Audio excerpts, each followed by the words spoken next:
Mayam Ahanamaktada Ikokno Kurumzeri Amadi Taram Nokseri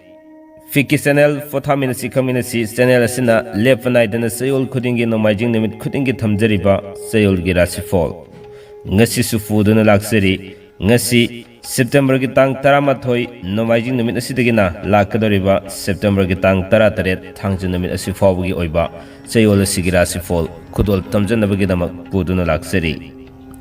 Ngasi Chayolgi Rashifal Sisu Adamak Mahosagumna Tangkak Ani Tokna Tamjabagi Moong Matauda Ngasi Tangkakta Tang Taramathoi Dagina Lakadoriba Tang Tarahundoi Fawbugi Ama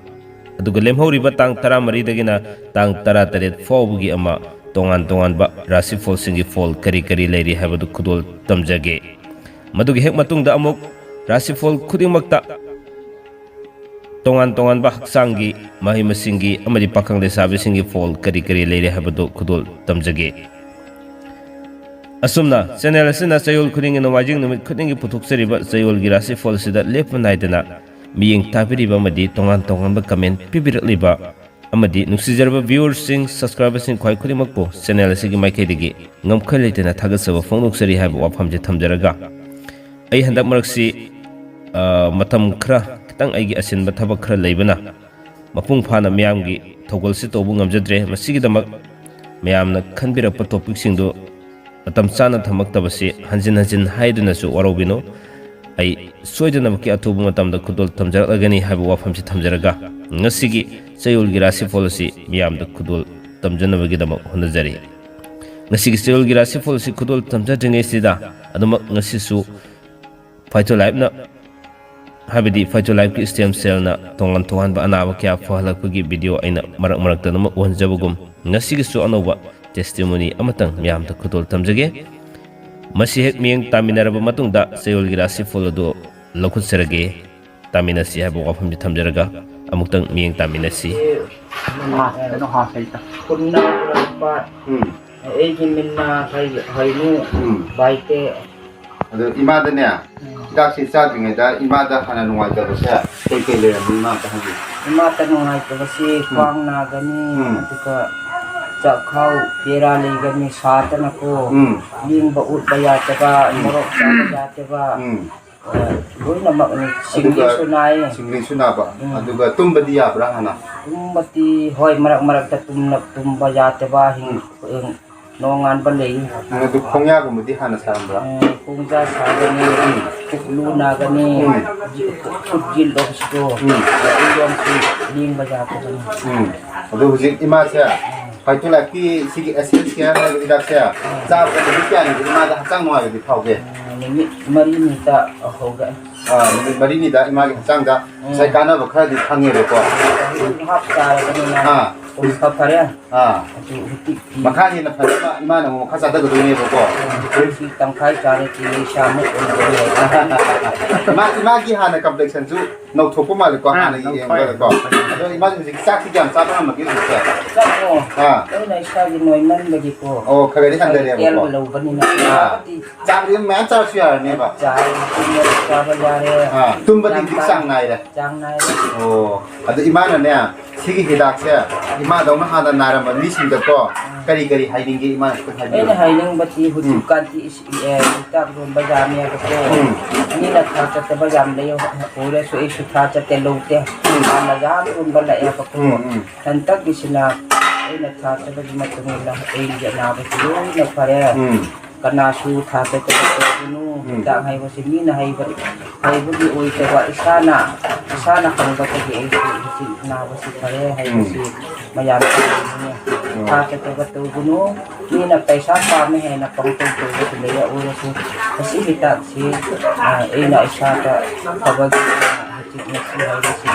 Isata Nabalu, Namakai, which is here, a packet, half Jabani, which is full Charity, Hama Charity, Luina, Pura, Pursi, Pavina, Kachai, Nasi, now Sultanaka now, no, not a thing to do, without the Yami or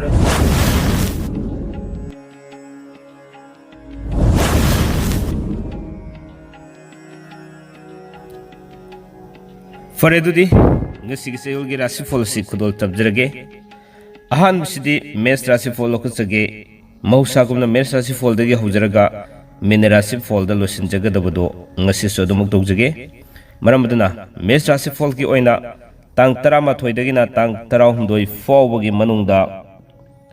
wakal sarak sahing tawgani sel makhong pangani wakal ga thabak kamanaroi mina sanbigani marup yamgani karbar the sel mang balaygani aduga lemhori batang 13 dagina 13 fawbagi manungdana pungi sei tawba mingchat fangani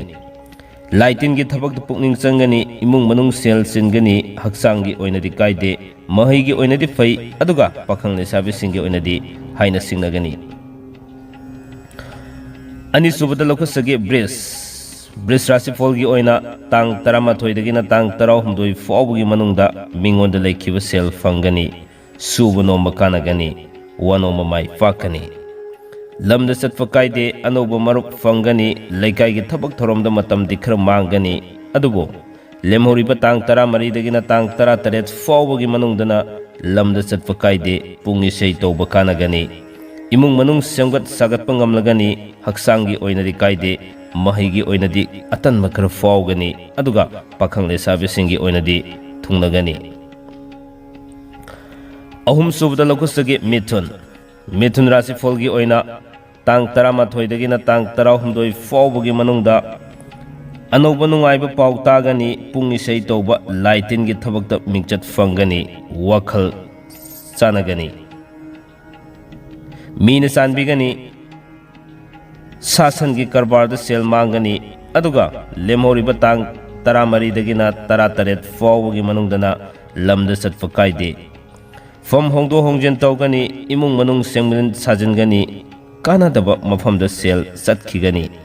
haksangi oinadi kaide mahaigi oinadi fajana satli aduga pakhangni sabisingi oinadi haina singnagani mathangda lokosage karkat Rashifal gi oina tang 13 dagina 16 fawbagi manungda pungi sei tawbada sel fangani karbar tawbada kanagani lamda satfa kaide fam hongdo hongjen tawgani marup yamgani aduga lemhori batang 13 dagina 13 fawbagi manungdana mari mata yumda thunglagani thodok yamgani imung manung semgat sagat bungamlagani seldi makhong khara pangani haksangi oinadi kaide mahaigi oinadi talli pakhang le sabisingi oinadi paw fawdok ngamgani Singha Rashifal gi oina tang 13 dagina 16 fawbagi manungda nungaiba paw fangani anoba marup fangani mingona laikhiba sel fangani jagoi sei tawbusu mingchat fangani lila drama sanaba pamgani aduga lemhori batang 13 dagina 13 fawbagi manungdana lamda satfa kaide fam hongdo hongjin khara leigani pochei lepsin bangamgani asumba pamgani aduga haksangi oinadi kaide mahaigi oinadi fai pakhang le sabisingi oinadi paw fawdok nei Kanya Rashifal gi oina tang 13 dagina 16 fawbagi manungda lamda satkani fam hongani anoba marup fangani mathau singani kanadaba mafamda sel thadaduna leigani maram aduna yeknabasu yamsalakani lemhori batang 13 dagina 13 fawbagi manungdana sayengi karbar tawbada sel mangani thika tawba kanaba watli imung manung wakal fawnaba watli laitin gi thabakta pukning sangani haksangi oinadi kaide mahaigi oinadi ningba thungde pakhang le sabisingi oinadi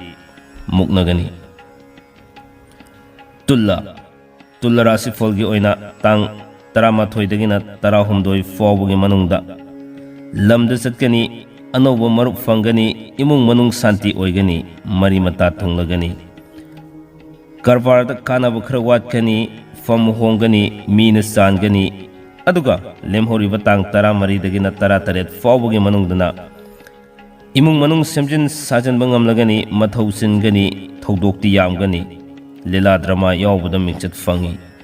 haksangi oinadi thabak khara nungairoi mahaigi oinadi kaide pakhang le sabisingi oinadi thungnagani asumna mathangda lokusage bresik Rashifal gi oina tang 13 dagina tarahumdoi fawbagi manungda sel makhong pangani madhau chingani marupna yeknaba oigani imung manung santi oigani leikai gi thabak thoramda pukning sangani karbarda sel fangani aduga lemhoriba tang 13 dagina 18 fawbagi manungdana mingona lekhiba sel fangani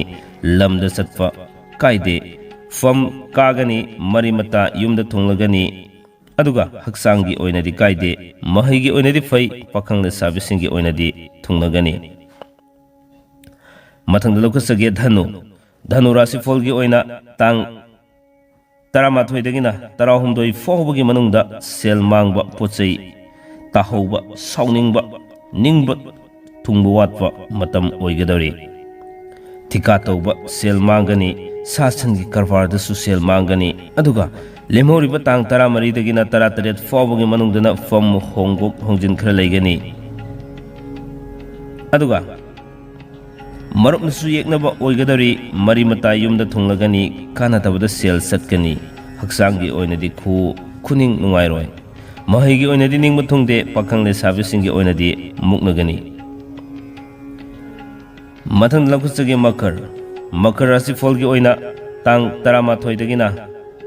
16 fawbagi manungda masa masugi amadi mari mataga punna samin thakminaba phangba matam oigadari lamda satfa kaide thika tawba karbar tawba kanagani lamdu yengba satkani imung manung semjin sajingani pochei lepsingani haksangi oinadi kaide mahigi oinadi hainingdaba matam oigadari aduga pakhangle sabisingi oinadi muknagani sumna mathangda lakusage kumba rashifal gi oina tang 13 dagina 16 fawbagi manungda lamda satkani pochei lepsingani anubu marup unagani nungaiba paw tagani wano mamai pakani aduga lemhoriba tang 13 dagina 18 fawbagi manungdana suba nomba karbar tawba kanagani imung manung semjin sajingani leikai gi thabakta matam mangani fam hongani haksangi oinadi kaide mahigi oinadi fai pakhangle sabisingi oinadi thungnagani asumna ngasigi thamjariba chayolgi rashifal sigi hero hekloibada minna rashifal lokusage minna rashifal gi oina tang 13 dagina 16 fawbagi manungda sel machit fangani anubu marup fangani lamda satpa kaide imung manung santi oigani suba noma karbara tawba kanagani aduga lemhoriba tang 13 dagina 18 fawbagi manungdana fam hongdo hongjin tawba wano masumai pakpa adubu kanadaba maruptadi sel thadaduna leiba matam oigadari haksangi oinadi kaide mahigi oinadi fajana tawgani aduga pakhangle sabisingi oinadi thungnagani